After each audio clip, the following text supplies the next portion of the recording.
দর্শক, এই মুহূর্তে সচিবালয়ে আছেন আমাদের বিশেষ প্রতিনিধি মুহিবুল্লাহ মুহিব। সরাসরি যুক্ত হচ্ছে তার সাথে।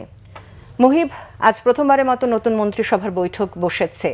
কি অবস্থা? বৈঠক কি এখনো চলমান আছে কিনা এবং আপনার কাছে এ সংক্রান্ত কি তথ্য আছে? সার্বিক চিত্র আমাদের জানাবেন। না, আপনি যেটি বলছিলেন, আসলে প্রধানমন্ত্রী হিসাবে শপথ গ্রহণের পর তারেক রহমানের প্রথমবারের মতো মন্ত্রিপরিষদের বৈঠক চলছে। এটি কিন্তু বেলা ৩টা থেকে শুরু হয়েছে, এখনো চলছে, অর্থাৎ ১ ঘন্টা অতিক্রম করেছে, কিন্তু বৈঠকটি এখনো কিন্তু শেষ হয়নি।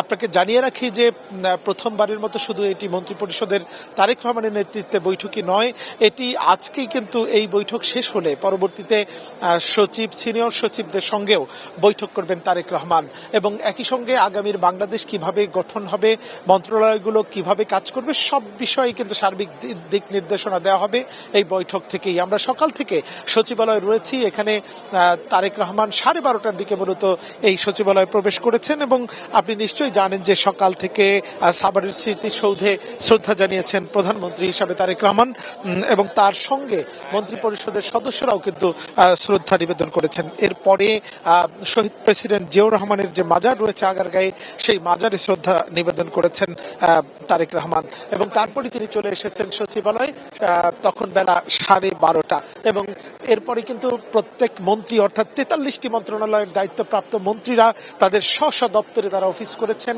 এবং যারা কর্মকর্তা কর্মচারী তাদের ফুলের শুভেচ্ছায় সিক্ত হয়েছেন এবং গণমাধ্যমের সঙ্গেও প্রত্যেকে আলাদা আলাদা করে কথা বলেছেন।